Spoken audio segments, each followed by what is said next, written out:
તમે કેટલા સમયથી દર્શન કરવા આવો? મારી ઉંમર જ્યારે 5 વર્ષની હતી ત્યારથી અમે અહીંયા આવીએ છીએ.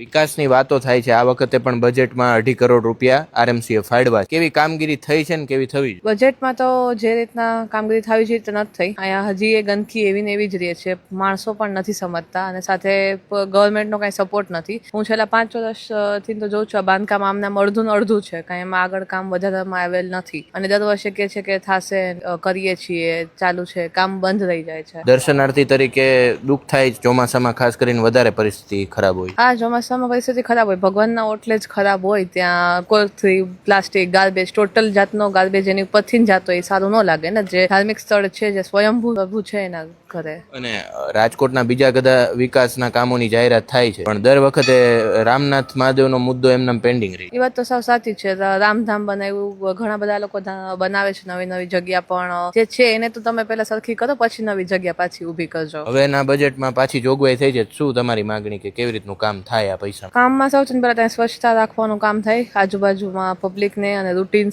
સર્વિસમાં વ્યવસ્થિત ક્લિનિંગ થાય તો જ આ વસ્તુ પછી કોકને આવું ગમે ને. જો સરખું ક્લિનિંગ ન હોય ક્યાંથી ગમે પછી. અને પ્લસ એમાં થોડુંક કન્સ્ટ્રક્શન વાઇઝ સારું થવું જોઈએ, લાઇટનિંગ વાઇઝ ને બધું વ્યવસ્થિત ગોઠવી નાખે. જે રિવરફ્રન્ટની જેવી વાત છે, આવડો મોટી જગ્યા છે ને યુટિલાઇઝ કરો, કમર્શિયલ પર્પઝ માટે ને વાપરો, તો બે વસ્તુ થશે કે ધાર્મિક સ્થળની થશે ને એમાંથી ફંડિંગ આવે, એમાંથી તમે એનું ક્લિનિંગનેસ ને બધું મેન્ટેન કરાવવામાં આવે તો એ સારું રહેશે.